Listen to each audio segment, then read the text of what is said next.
Charlotte Cardin, on est au Stade olympique où vous venez d'enregistrer une prestation pour un concert qui va être diffusé sur le web le 1er juillet pour la Fête du Canada.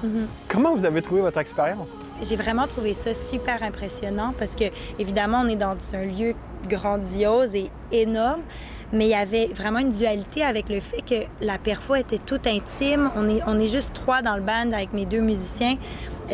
Donc, il y avait un truc très, très intime qui venait un peu, justement, jouer avec la grandeur de l'espace. Puis ça a vraiment créé un moment super impressionnant pour nous. On était très contents d'être là. À peu près tout le monde s'entend pour dire que Charlotte Cardin est une bête de scène. Comment approchez-vous la scène? D'abord, merci pour le compliment. Mais ça s'est vraiment développé, en tout cas, mon confort sur scène ou je vous l'assure vraiment pas encore 100% là, parce que, bon, j'ai encore le track avant de rentrer sur scène, tout ça, mais ça s'est vraiment développé en faisant des shows. Je prends ça quand même très au sérieux, que ce soit une petite perfo ou une grande perfo, tout ça, j'essaie de garder une hygiène de vie qui est structurée. Et donc, il y a vraiment une hygiène à ce niveau-là qui est je prends des cours de chant, j'en prends pas autant que je devrais d'ailleurs. Là, si ma prof de chant m'écoutait, elle me dirait que... Mais je prends des cours de chant encore, j'en ai pris pendant 10 ans, puis j'ai arrêté, puis là, j'ai recommencé. Puis quand on est en tournée, c'est autre chose encore, parce que quand on a beaucoup de shows de suite, j'ai pas un corps qui est très, très, très bon pour garder de l'énergie. Alors, il faut que je me repose au max. Mon band, pour en témoigner, je suis tout en train de dormir. Je fais attention à ce que je mange. On fait pas trop la fête. Sauf si on a quelques jours de congé, bien là, on peut se permettre de... Mais je fais vraiment très attention parce que je prends ça au sérieux.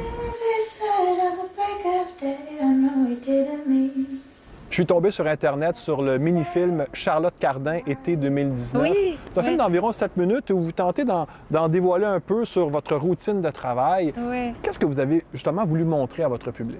Bien, en fait, ça, c'est un film super chouette que ma sœur Camille a réalisé. C'est elle qui m'a approchée en me disant que ce serait le fun de montrer une partie de ta vie qu'on n'a pas encore vue. C'est vrai que je reste assez privée sur certaines choses. Puis là, elle m'a dit, je pourrais venir chez toi, filmer un peu ta préparation avant ton spectacle au Festival de jazz, qui était un spectacle l'année passée, qui est vraiment le spectacle le plus incroyable qu'on n'a jamais fait. Puis on s'était beaucoup, beaucoup préparé pour ce show-là.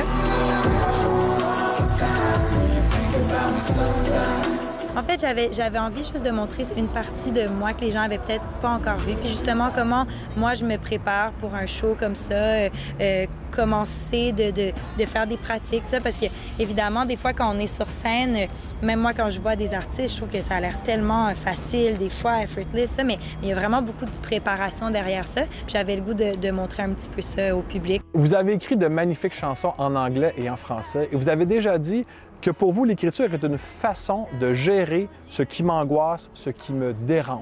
Ouais. En 2020, qu'est-ce qui vous angoisse et qu'est-ce qui vous dérange? Ouf, il y a beaucoup de choses qui me dérangent en 2020 et qui m'angoissent. Bien, là, justement, on est en plein dedans, mais tout le mouvement Black Lives Matter, puis il y a quelque chose d'évidemment très, très positif dans le fait que finalement, les gens bougent à ce niveau-là, les gens prennent conscience de leur... juste de comment eux se positionnent par rapport à ça, puis de ce qu'ils peuvent faire pour aider ces inégalités raciales-là qui existent et qui sont partout autour de nous. Moi, en ce moment, c'est vraiment, je suis en plein là-dedans. Puis en tant que femme blanche qui a grandi dans un milieu très privilégié, je sais que j'ai beaucoup de choses, j'ai beaucoup d'instructions personnelles à faire là-dessus. Alors, je regarde des documentaires, je m'éduque puis je m'informe, puis ça m'aide aussi à cerner certaines erreurs ou certains angles morts que j'ai par rapport à ces inégalités raciales-là. Puis je pense que c'est vraiment un travail que tout le monde, toute nationalité, tout milieu différent devrait faire, s'informer en ce moment. Mais c'est tellement important qu'on le fasse parce que l'égalité raciale n'existe pas dans notre société. Et voilà, je m'emporte même en parlant, mais c'est ça en ce moment qui m'habite énormément. Ils sont nombreux à attendre votre premier album complet, là, pas un mini-album.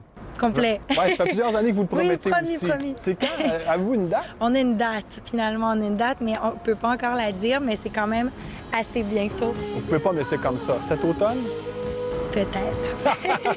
Charlotte Cardin, merci beaucoup. Merci beaucoup.